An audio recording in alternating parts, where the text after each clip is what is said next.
안녕하세요. 만나서 반갑습니다. 현재 ISRM 카페를 운영하고 있는 홍멘토입니다. 오늘 영상에서는 ISRM 한 달 공부해서 합격하기 스터디에 대해서 소개를 드리도록 하겠습니다.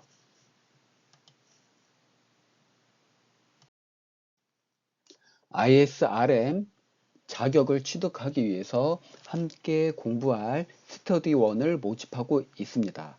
스터디는 약 한 달 과정으로 진행될 예정에 있습니다. 네, 스터디 과정에 대해서 한번 살펴볼게요.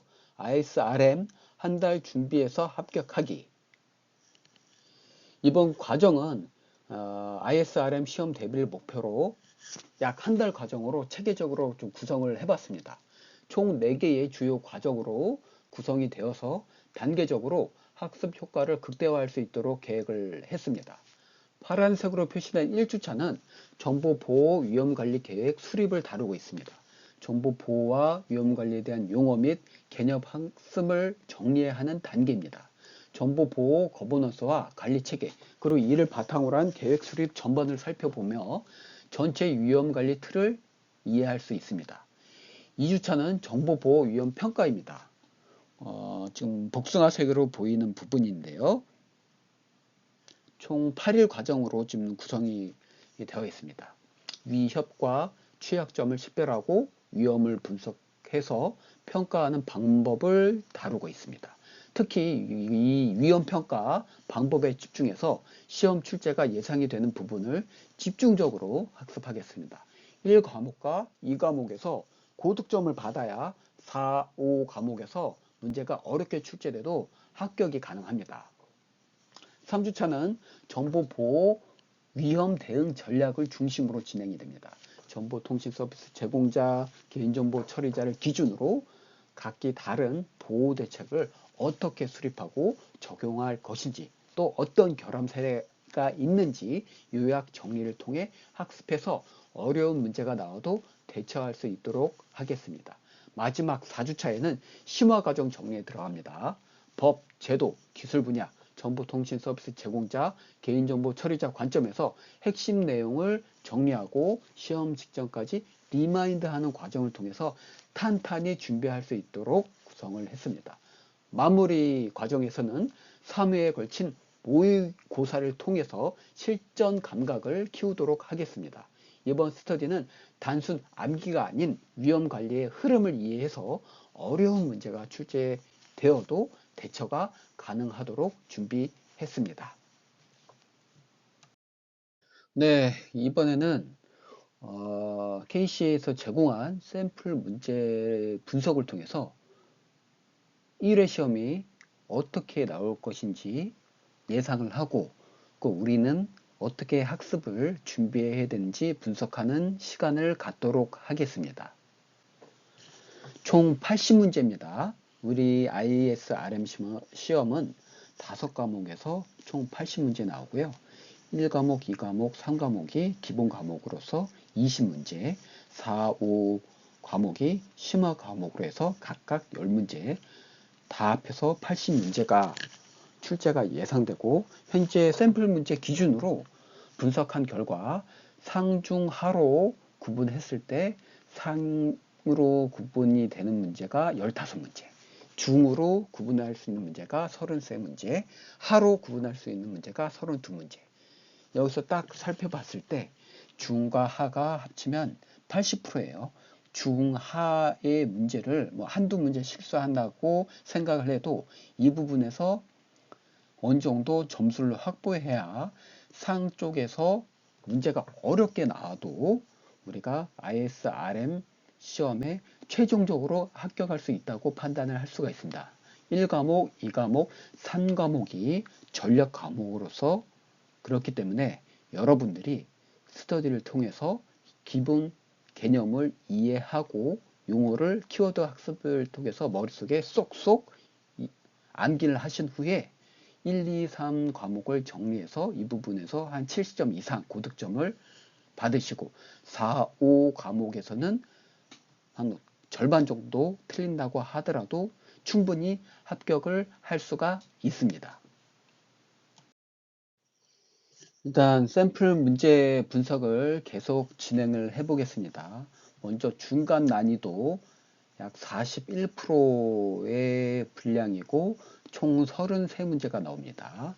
주로 어떤 내용이 나오냐면 가이드 내용을 주로 반영하고 법령 내용, 위험 분석 및 평가, 인증 기준, 사전 점검, 정보 보호 공시제도, 클라우드 접근 권한, 접속 기록, 망 분리 등 기본적인 개념과 위험에 대한 분석 평가, 인증 기준 등이 나옵니다. 1과목에서는 어떤 문제가 나오는지 볼까요? 정보통신 서비스 제공자가 준수해야 할 정보보호 조치가 뭐가 있느냐. 이건 정보통신망법에 대해서 나오는 일단 기본적인 법령에 대한 것을 정리하면은 충분히 대응이 가능하고요. 자산관리. 우리가 정보자산의 유형, 정보자산의 개념, 정보자산의 변경 관리, 정보자산을 어떻게 할 건지, 여기서 발견하는 취약점이 어떤 것인지, 결함 사례는 어떤 것인지, 우리가 목록에 대한 현행화를 통해서 자산에 대한 등급을 부여하고 우선순위로 중요도별 우선순위를 관리해야 되는 그런 문제가 충분히 출제가 예상이 됩니다. 위험평가 시 고려사항, 위험관리 방안 및 조치사항, 정보보호 위험관리 정책에 관련된 부분이고요. 이 부분도 망법과 개인정보보호법에서 준수해야 될 사항을 파악하고 주로 발생하는 결함 사례가 어떤 것인지 충분히 출제가 가능한 부분입니다. 그 정보보호 책임자의 승인 업무 이 부분은 CISO, CPO 비교한 문제 각각의 책임과 역할 그 법적으로는 어떤 역할이 정의되어 있는지 관련 법조항에서 어떤 역할을 하라고 정의가 되어 있습니다. 그 부분이 충분히 출제가 가능한 부분이고 교육훈련은 언제 해야 되죠? 대상자는 누구죠? 그리고 교육을 했을 때 어떤 산출물이 나와야 되죠? 그런 부분을 학습하면 되고요. 1과목은 충분히 이 정도로 좀 정리를 해보겠습니다. 이게 중간 난이도. 충분히 기본적 ISRM 가이드 내용과 그리고 정보통신망법, 그 개인정보보호법에서 제시하는 내용만 이해도 중정도도 어느 정도 커버가 가능합니다.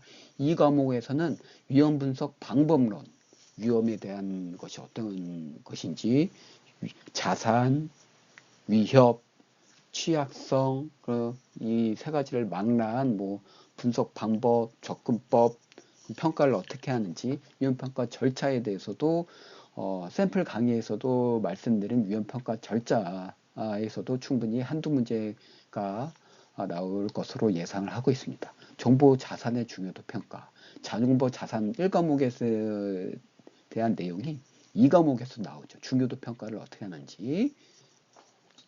그리고 취약점 진단 방식, 취약점부터 먼저 정의를 하고 취약점 유형이 어떻게 하고 취약점 분석을 어떻게 하는 건지, 위험 처리 전략, 우리가 위험 처리, 위험 회피나 위험 전가나 위험 감소나 그 위험 수용 이런 전략을 말하는 거죠. 각각에 대해서도 나올 수가 있고 네 가지를 망라해서 문제가 또 출제가 가능합니다. 위험평가가 직결된 기준, 법사, 법 제도적 측면, 그리고 해외 어렵게 나오면 해외 인증과 비교해서 나올 수도 있고요. 이런 부분이 충분히 출제가 예상이 가능한 부분이고요. 그리고 상과목에서는 좀 어렵게 좀 깊게 나올 수 있다고 좀 판단이 되는데 데이터베이스 접근 통제, 응용 프로그램 접근 통제, 물리 보안, 정보 시스템 보호, 그럼 IS, MSP 인증 기준, 가이드 기준으로 해서 지금 강의 스터디 교재도 현재 좀 많이 정리가 되는데 이런 인증 항목 하나하나 기반해서 출제가 될 수 있다고 판단이 돼서 좀 어렵게 나올 수도 있다고 판단이 되는 부분이에요. 이 부분은 어떤 부분이 중요한 인증 기준인지, 어떤 부분이 확인 사항인지, 어떤 결함 사례가 발생했는지만 핵심적인 부분만 요약해서 학습하면 중난이도에서는 충분히 커버가 가능하다고 판단이 됩니다.